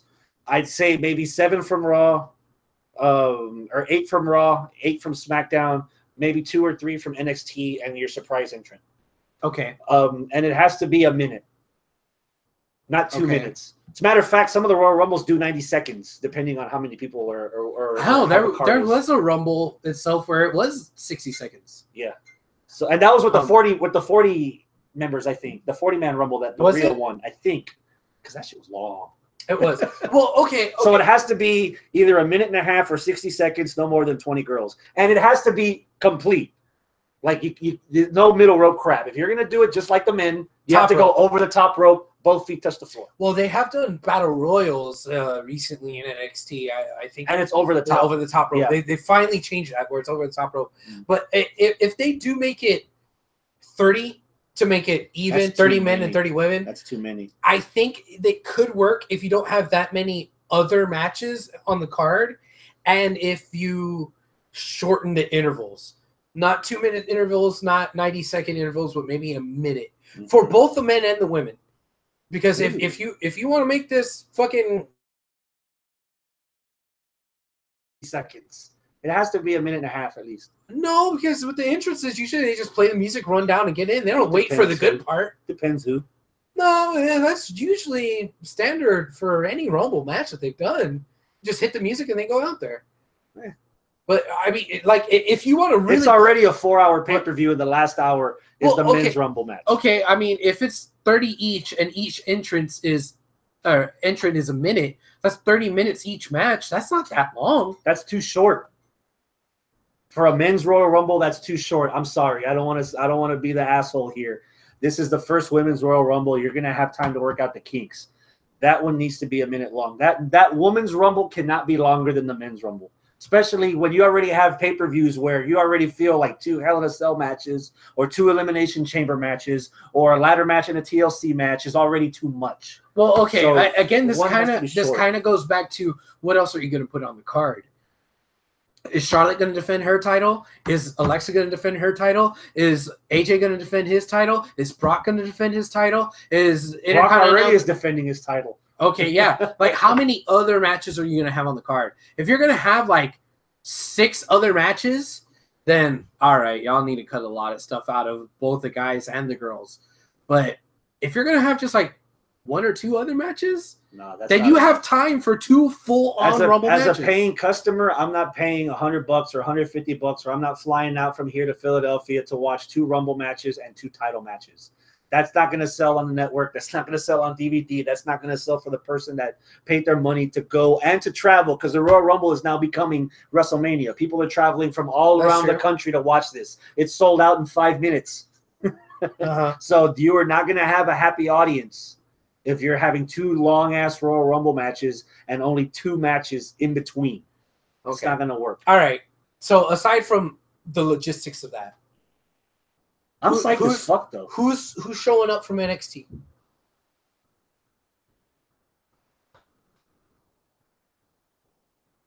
Nikki Cross. Okay. Kairi Sane. Ooh. If I had to pick one more girl. Oh, man. Why not Billy? Can't have one without the other. I would have, if Nikki Cross goes in there, you can have the iconic duo interfere and have her thrown out to build something on the NXT side. So you can have them on your program without actually having them using up spots. Who's your surprise entrant? Your surprise It's return? easy to say Trish. As a matter of fact, I wouldn't mind if Trish won the Rumble and lost to Alexa at Mania. That would solidify Alexa. What? More. Oh, and then during the match, you could have a stare down between Trish and Charlotte? No. Her fucking doppelganger in Absolution. Mandy Rose. There you go. Okay. How about this in the live chat? Fucking Portia's going crazy over here. Victoria. No. No, why not? No. Why not? No. No. I want to stare down. I say yes. No. I like Victoria. I want to stare down. Nia Jax and Karma. Ooh. How about that? That'll butter my biscuit. Yeah. It's a shame Alundra Blaze just got out of surgery, because if she would have had that 6 months ago, she could be in decent shape, and she could have been an awesome surprise entrant. Have some of that old school heritage. Not older than Trish, even though Trish is young and beautiful, but she's from like from 2000s, from the early 2000s. Yeah. Have someone from like the mid 90s in there. Yeah. You know, and Alundra would have been a nice fit. Or maybe I'll have this one. Going too old. Dang. Not that I don't mind too old, you know. The older the grape, the sweeter the juice. Gail Kim. Yes! Dude, if Gail Kim showed up, I will lose my shit. And then she gets inducted in the Hall of Fame. Okay. Yeah. Because we're counting TNA now in WWE Hall of Fame, because the TNA Hall of Fame is a joke. Basically, everybody else in the TNA Hall of Fame is already in ours. Yeah, and that's how Sting got in. Yeah. Sting shouldn't be a WWE Hall of Famer, but he is because of WCW and TNA. No, WCW. They didn't say anything about TNA. Okay. Ivory? Yeah, sure. Okay, Ivory. Bull Nakano. Huh? Okay. Perfect timing with Glow. Yeah. Okay. Is that enough about the Women's Battle Royal for now? That's enough. Yeah, that's enough. Okay, that's enough for now. I'm hoping that SmackDown brings something better to the table than what Raw did. Wow. Triple threat for the Universal title. Lesnar, Kane, Strowman. I think it's pretty obvious from a company standpoint. Lesnar's going to pin Kane clean. They're going to keep Strowman protected, but they're keeping Strowman out of the Rumble so that people don't get pissed off when Strowman gets eliminated, because the whole plan, I'm assuming, is Roman to win the fucking Rumble. You know, the guy that wasn't even on Raw on Monday. But because the reason I shit on the Universal match is because for the last 3 years, the Royal Rumble has given us some fucking awesome heavyweight title matches. The Royal Rumble here in San Antonio, Cena versus AJ Styles. The year before in Orlando, 30-man Rumble for the heavyweight title, debut of AJ Styles. The year before that, we got Brock Lesnar versus Seth Rollins versus John Cena, triple threat. That was also on our match of the year candidacy. And right now that we have the 2 heavyweight title belts, right off the bat, you're giving me a match where my interest is like at a 3. And all that is Braun. Yeah. You know, because in the end, Lesnar and Kane are going to beat the hell out of Braun. Then Lesnar's going to F5 Kane just like he did on Monday. And that's it. That's the finish. So I'm hoping SmackDown gives us more down a lot of matches, because we're having 2 long ass Rumble matches, and the only heavyweight title match we're getting is that triple threat. So yeah, I'm right now the Raw stuff as far as the build to the Rumble. All right. So what we have is Strowman versus Kane versus Lesnar for the Universal belt. I want to be excited for this because it's another chance for Braun to win a title, but I'm pretty sure Braun's not going to win, because I think the writing is all over the fucking walls that it's going to be Brock versus Roman, and that Roman's going to win the Rumble match, and that Brock is going to keep the belt until Mania. If it wasn't for that in my head, you know, tickling the back of my frontal cortex, I would be like, man, I'm excited for this match because Braun can pin Kane, and you know, who the fuck cares about Kane? Braun can pin Kane, not necessarily pin Brock, because I don't think whenever Brock loses a title, I don't think somebody's going to beat him outright. I think that if somebody's going to take the title off of Lesnar, it's because he's either injured and has to relinquish the title, or somebody's going to beat somebody other than Brock in a multi-man match. So when I see on paper Brock versus, I'm thinking, okay, this is a good way for Brock to have the title taken off of him so he could ride off into the sunset and still not have been defeated. Because if anybody's not going to go out on his back like most wrestlers do, it's going to be Brock fucking Lesnar. Brock Lesnar has been the exception to so many goddamn rules that for him not to be an exception, I'm going to be surprised. So I would be excited for that, but I'm not, because I'm pretty sure Brock's going to win this. The whole point, dummy, is for you to cheer Roman Reigns. Brock is literally going to flat back Roman. Is going to flat back for Roman. I already saw, and the other reason about this triple threat, I already saw this match. I was live in Brooklyn for the Fatal 4-Way, and they did the exact match. They did the exact same fucking thing. They took out Lesnar, and it was just everybody else that Lesnar came back and beat the shit out of people. This is Braun's third attempt at the title. Mm-hmm. It would have been refreshing to have a fresh one-on-one matchup.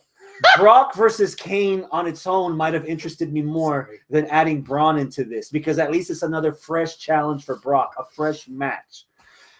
The only thing that would probably please me is a swerve, because of two things. Number one, probably the biggest reason I'm not going to WrestleMania in April is because I know that the main event, or I have a premonition that the main event is Roman versus Brock, and Roman's going to go over Brock clean. And, I'm not wasting money for that. Number two, the time that I tolerated Roman most, excluding right now because he's feuding with Samoa Joe and I'm liking the jaw jacking between the two, was the rivalry between Roman and Braun. Why not have Braun defend the title versus Roman at WrestleMania? There's more substance there that the general and internet wrestling community likes, more than just the reminder of, oh, I remember this pay-per-view. They're trying to get Roman over. I didn't like it then either. You know? So why not give us Braun beating Kane and then Braun defending the title at Fastlane, and then we get Braun versus Roman. Main event. What if Braun defeats Kane and then beats Lesnar? No. Braun defeats Kane, but then Roman wins the Rumble, and that sets up a three-way between Roman, Brock, and Braun at Mania. I'm not sure. Well, I'm not sure about triple threats at Mania. Okay. You know, but if they build it up right. But just right now, Roman versus Lesnar at WrestleMania already right now. Me and the Ghost are cool. Yeah, Roman against Lesnar at Mania. I'm not interested in that at all. Mm-hmm. So, yeah, if the way the Rumble goes, if Brock leaves with the title at Rumble and Roman wins the Rumble, then that pretty much it's gonna write itself. Hector, best case scenario, Nakamura wins current champions, Brock or AJ. Oh, sweet Jesus, it has to be AJ.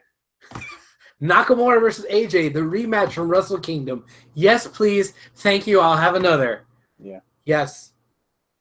It's too easy. That's too easy. But if something to get Nakamura versus AJ, yeah. And not to mention, you'd think Roman doesn't need to win the Rumble to get a title shot at Mania, right? The way they've been using fucking Nakamura has just been sad. So far, not to spoil the next couple of weeks' episodes, but so far on our ballot sheets, we have a lot of listeners saying that their disappointment of the year so far is not so much the person, but the handling of Nakamura. Yes, I agree.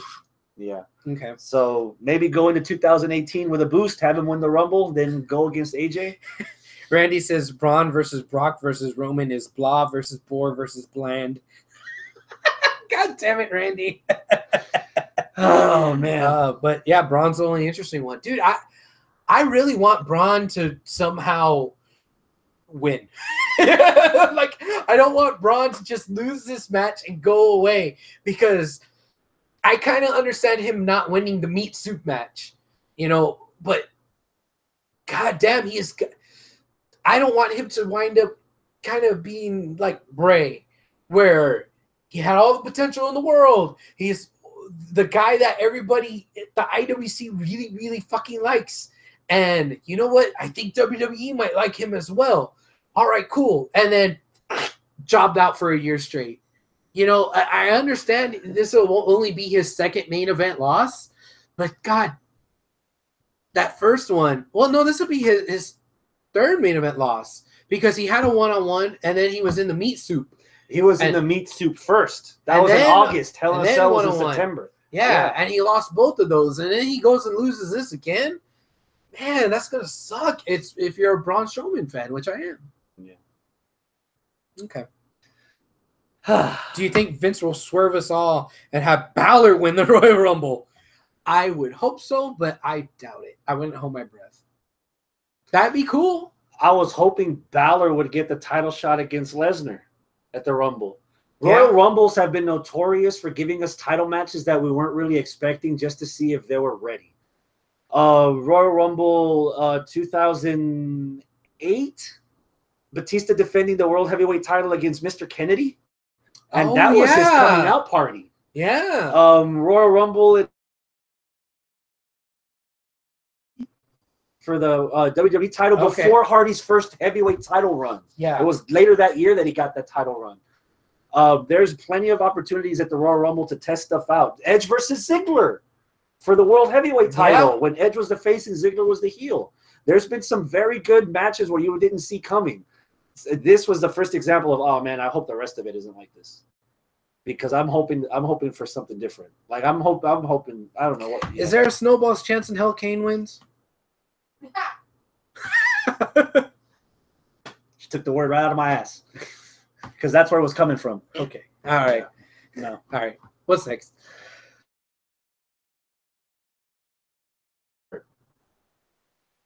Who got hurt? Well, we're about to find out because Bray Wyatt and Matt Hardy, this back and forth keep going on Raw. Bray's usual Bray stuff, and then Matt Hardy's playing chess with a fish. All right. Did you catch my rant last week? Watch the episode. All right. I went 2 minutes in, and as soon as Aaron started repeating everything he said, I checked out. Oh, goddamn. What I was saying about this was that, and surprisingly, Aaron brought this up before I did. He didn't like what was going on currently with Borken Matt, with the dueling promos. Of course, his doppelganger's making him look bad. I know. The dueling promos didn't go over with him and didn't go over with me as well. I didn't like the static, tight close-up with the fucking sheet in the back and then just trying to out crazy each other, and then that's it. Like it's too one-dimensional for me. It was too WWE crazy versus WWE crazy, and that's it. Because with Borken Matt and TNA, you saw him in different environments, in different forms of media, in different situations where he was just being him wherever the fuck he was. He was fighting a kangaroo, for fuck's sake. Exactly. Like it was crazy, stupid shit all the time. So this, we've taken a step in the right direction. Bray's promo, I was afraid, oh goddamn, same old shit. But then when we finally got to Matt, and Matt is sitting in a white room with a fish, playing chess with a fish. Napoleon. That's when I started being, okay, maybe they're just kind of slow burning us a little bit. You know, it's eventually going to get more and more creative, because that was the whole deal about this whole Borken Matt. It was creative. It was different. And it was building. Like it started building, like kind of crazy, and then it went to full like Charles Manson. Like, what the fuck is this guy doing? Yeah, exactly. So maybe that's what it is. I need to give WWE more of a benefit of the doubt. But I did say last week that if we had another fucking dueling promo back and forth, I'd be completely out. We did not have a dueling promo back and forth, so I'm not completely out. They took a step in the right direction with him fucking playing chess with a fish. Do we get Vanguard 1 next week? I hope so, but I don't think Christmas presents. I don't think we're going to get Vanguard 1 quite yet, but I want to see him relatively soon. I really do. Okay. I'm in, dude. I mean, okay. The whole match stuff. It's funny because Hector says last week's episode did not exist. Yeah, thank you. We were off.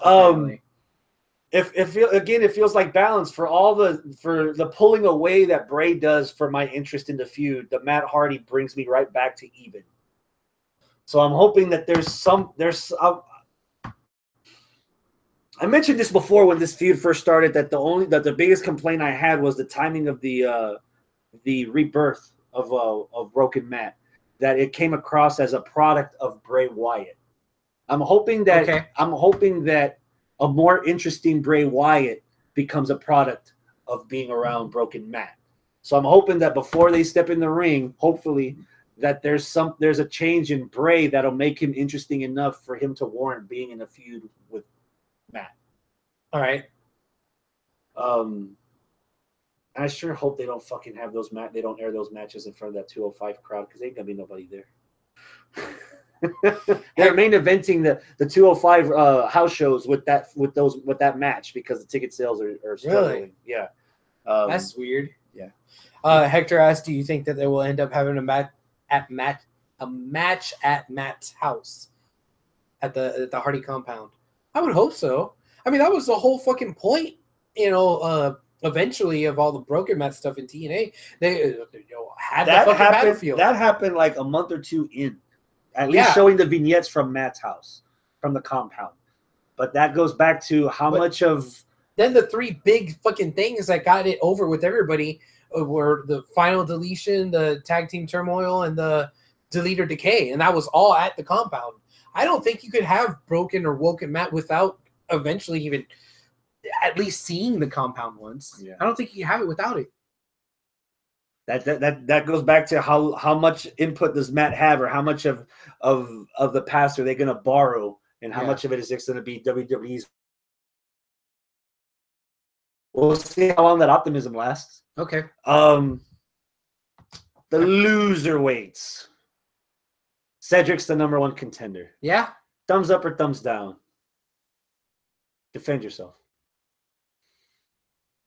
I think Cedric deserves it. I think Cedric can be a good champ, taking it off Enzo. And I want to see face Cedric Alexander versus heel Hideo Itami. I think Hideo Itami can, as best as you can, revitalize the 205 division. As best as you can, okay? Neville did a whole lot and went a long way getting 205 at peak performance. It wasn't like, the best thing that people tuned in for, but at least at that point, that was when the most optimism for 205 was around as a heel Neville. I think Hideo might be able to fill that void, because Hideo is somebody that, like Neville, the WWE Universe, and I understand his history is in NXT and not on the main roster, but it's still somebody the WWE Universe has seen as a credible wrestler that they know from before the CWC. Neville brought that credibility. I think Hideo could bring that credibility. And as a heel, Neville turned his career around as a heel. I think Hideo can. Last night on 205, when he was beating up whoever it was, he was saying, "Respect me." Oh, Colin Delaney. Yeah, Colin Delaney. Oh, yeah, Colin Delaney was back again. You get rid of one good jobber, you have to fill that void. You brought back a good one. Brought back another one. Yeah.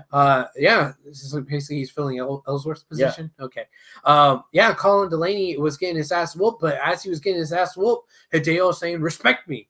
So that heel fire in belly, chip on your shoulder, gonna GTS you, that's the move he invented, by the way. I like the way that the commentator said that. I think you could I think you have something there with Hideo. And you have a face said, the guy who took down all the Zotrain, a guy who took down fucking Enzo, got rid of that annoying piece of crap, whatever, and can put on fucking badass matches. That lumbar check that he has, that's a fucking badass finisher, man. I love that lumbar check when he did it on Gabba Gulak last night. When Gabba Gulak was shaky knee on the ropes, and he just get the hell off. Consistently of character story. Yeah, and that was a beautiful lumbar check. I want to see GTS versus lumbar check. Wow, that's gonna be good. Every word of your defense was dead wrong. Fuck me. All right. That Luke Skywalker moment for you fans that got that joke. So, all right. Cedric Alexander versus Hideo Itami. Cedric Alexander, for all intents and purposes, is a great guy in the ring, but has about as much charisma as paint drying. Oh. The stuff with Alicia Fox, the chemistry wasn't there. The chemistry was between Alicia Fox and Noam Dar. Cedric Alexander's the last time I saw any chemistry out of Cedric Alexander was with Veda Scott in Ring of Honor, and that Ring of Honor stuff apparently doesn't supposed to count. You're gonna put him in the ring against a guy that cannot do what I'm about to do. Did you see how bad that GTS was on Bo Dallas? Because Hideo can't even lift his arm up all the way.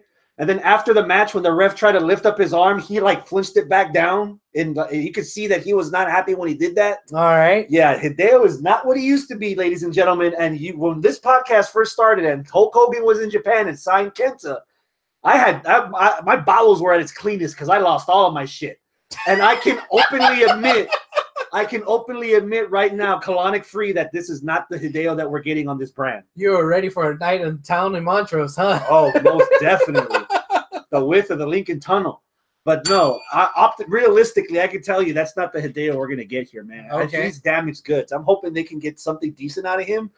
They lost my attention. That division lost my attention again from the moment that Cedric won that match, because there's such – right now, the reason people are making a fuss about 205 is not because of the matches. The reason 205 exists is because they want characters on their show.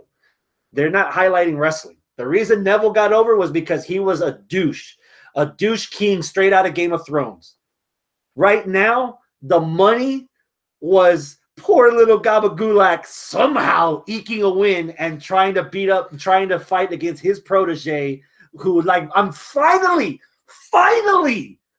interested in Enzo Amore. And then you just give it to Alexander. Oh. I was fine. Like right there, the iron was at its hottest for me, for Enzo Amore, and WWE just put it on ice.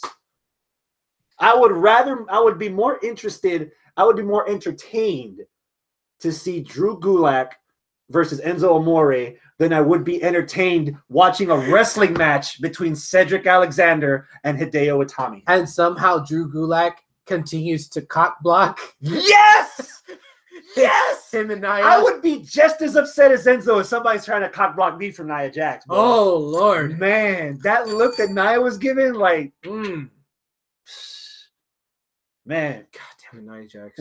I was planking all night. I slept on my stomach, and my body did not touch the mattress because I was all night, bro.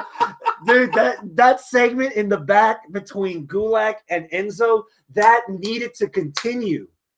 And how better would it have been? Fuck, dude. If fucking Gabagulak beat Enzo for the title and then took his girl. Dude, how interested would you be in Enzo? Fuck, how interested would you be in the PowerPoint presentation? But no, they give it to a guy that looks like, okay, yeah, he wrestles. Wow, everybody in the indies wrestles. There's a reason why you're on WWE. And if you don't have both sides of the coin, you're just skipping across the pond. And then Cedric against Hideo, Cedric against Enzo, I'm not feeling it at all. Okay. Okay. That's my defense. That's where I'm coming from. Okay. I'm not sure who. Just because you're right doesn't mean I'm wrong. You're right. You know. Randy in the live chat says Hideo's scar isn't even flat yet. His shoulder definitely ain't 100%. Nope. Yeah. And then Hector says his shoulder never recovered right. He needs to create a new finisher with his new limits. There could be one guy that could save the 205 live roster. Hideo should use Dean's old dirty deeds. There could be one guy to save the 205 live roster. Oh, and who is that, sir? A guy that is classified as a cruiserweight on WWE 2K18. Finn Balor. And they already teased the history between Finn and Itami when Itami came and did the save and debuted on Raw. Okay. And did a tag match. Yeah. If you're not going to fucking put Finn in the Universal title picture, fuck it, throw him in 205. If you think you're getting a ratings boost with Enzo on the roster, if you think you're getting merch boost with Enzo on the 205 roster, if you need help selling tickets to the 3 house shows in front of 700 people each, put Finn on your 205 roster and see how many people transfer over. Is that going to be a step up for 205 or a step down for Finn? Depends what side you're looking at it. Okay, Finn was the guy who was like, I'm never going to leave NXT because NXT is a brand and I believe in NXT and I'll strap NXT on my back and make it the third brand. You think he could do that same thing to 205? A character that can also wrestle. That is what 205 needs. Enzo's a character that's coming on his own wrestling-wise. Gabagulak is a fucking clown. But he can also pull off a good match. Match of the week candidate, Alexander versus Gulak, regardless of what I wanted the outcome to be, there's competent wrestling there. But if you had another character that can go, especially with that kind of history, dude, Finn versus a healthy-ish Itami for the Cruiserweight title at WrestleMania. That's the equivalent of Neville versus Aries. The main event goes on before the pay-per-view even fucking starts. What you just said right now, Finn versus Hideo, my pants got a little tight. Yeah. Okay. I'm picking up what you're putting down. Yeah. Okay. Or if you need help in the tag division, throw Finn and Hideo on as a tag team. They look pretty good. But Finn as a babyface in peril and Hideo coming in for the save and cleaning house. But Hideo is a heel. That's not what I saw on Raw. That's what I saw on Raw. That's what I saw on 205 Live. So is he a schizo? Is he bipolar? Well, is he going to be a good guy on Monday, bad guy on Tuesdays, and kind of sort of on Sundays? I don't know, man. I think he's a heel. I didn't see it. I don't know. But well, I guess we'll see. How about Hector says that would be a downgrade for Finn, even though Finn was a light heavyweight in New Japan. In New Japan, they respect the weight divisions more, as that's just the division you're in.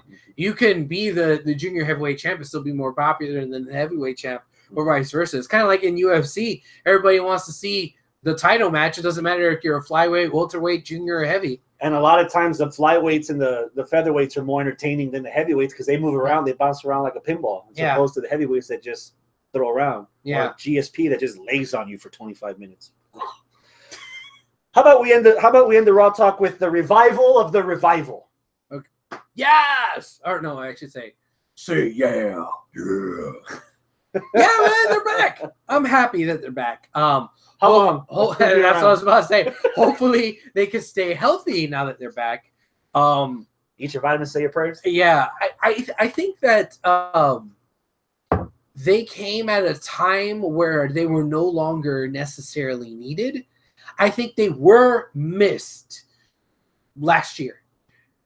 Now, they weren't necessarily missed because I think the division proved that they didn't necessarily need them. They've filled the void, and we've gone on and lived our lives without the revival. But now that they're back, I'm excited all over again for them to be back. Although, where do they fit in this landscape? You know, are they all of a sudden, number one contenders? Are they just kind of skating by, or are they taking, someone else's spot? I don't know. They might be taking the Shield spot because Dean's gone. 6 months, 4 to 6 with the elbow cleanup. Yeah. I'm curious what they're going to do with them. Because what's your Raw division looking like right now as far as tag teams? All right. The Bar, the champs. The Bar. The Shield, no. Seth and Roman? You could do Seth and Roman. Seth and Roman's not the team, though, because Roman's busy doing his own fucking main event shit. Okay, who else? As far as heels, got the Bar, you have the Club, you have the Revival. Mr. Okay. Raj. Hector says backstage thing with Rhino and Slater. What was up with that? Oh yeah, that they're manning up Rhino and Slater. I guess they're trying to make them a credible face team again. Yeah, all right. So the faces, you have Rhino and Slater. Yeah. And then what? Okay, maybe they are missed. Maybe they are needed. Maybe they're a tweener. Maybe, I don't know. Or you make Club, or you turn the Club face, man. Come on. Oh, the Club. Nerds. The Club can definitely do some fucking comedy. They could be that comedy thing. Hell, they can be the ones to revive Finn. Balor Club with the Balor Club with the Club, the Club with the Balor. Yeah, yes, the Club with Balor. Yeah, all that shit. Okay. So you think the Revival versus the Club could be some good stuff? I would hope so. Okay. Let me just say that. I don't know what they're going to do, but I'm glad they're back. All right? Yeah. Opportunity. Go figure that out, creative. And don't fuck it up, okay? That's a big ask. Yeah, I know. Creative, don't fuck it up. Oh, man. That's it, dude. That's a show. Okay. Yeah. Were Seth and Roman tag champs before? They were when Dean was the US champ. Yeah. But right now, the plan's Roman to take the shit from Lesnar and Borisov for 2018. Yeah. Is that it? Yeah. Okay. Next week is our end of the year special. Yes. Oh, by the way, guys, we didn't do our end of the year episode this past Sunday, like I said we were going to do, because plans changed.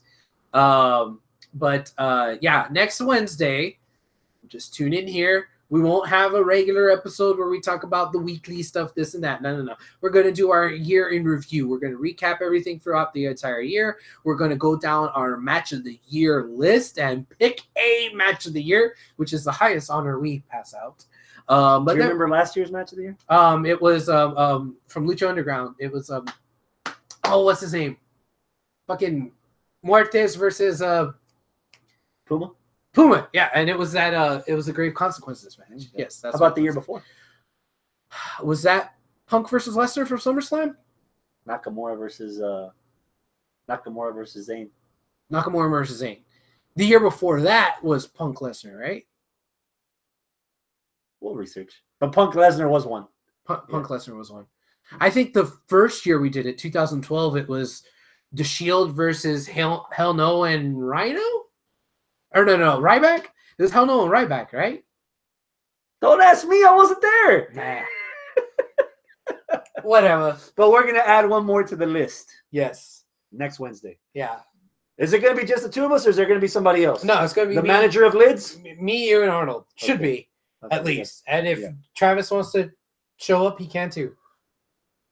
Travis and I are going to use some Mind Connect through the Force. I've got some opinions of his that I'll be airing out during the process. Okay. Yeah, but he'll be with us in spirit. Yeah. All right, so the 30th, January 30th, so New Year's Eve, not January, sorry, December the 30th, New Year's Eve. It's not New Year's Eve, the day before New Year's Eve, which is Saturday. Come on out. DZW will be having its final show of the year. Saturday TV night. tapings or house show? It's not going to be a TV taping. We are going to restart stuff after the beginning of the year, I believe.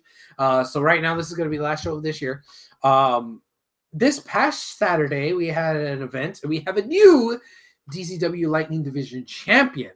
Luther Black lost it in a triple threat match between KO Cox, and now the new champ, Eddie El Güero Scott. So Eddie Scott now has the title. That's pretty exciting. He's a good guy. Actual wounded warrior, saw combat in Iraq and was actually shot. And he's a hell of a nice dude. He's just so friendly. He let me borrow his socks. I went to go get into my suit and I realized I only had my white athletic socks on and I didn't bring my dress socks. He's like, dude, I have some dress socks. Here you go. So it'd be easier for you if you just had a white suit. You know. Why? Because it's December? You don't want him blending in with the snow we had last week? That's what y'all missed last weekend. To look like a plantation owner. A plantation.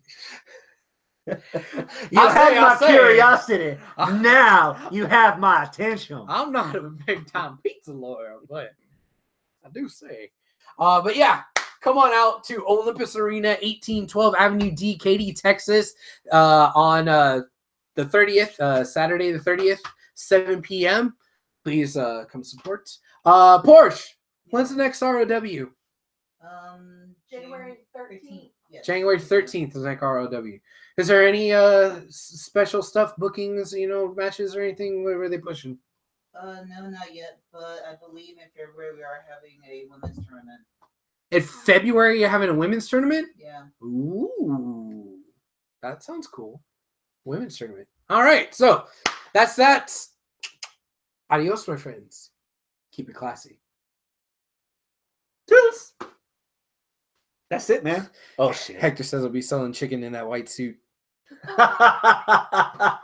Oh, Hector knows what the secret recipe is, right?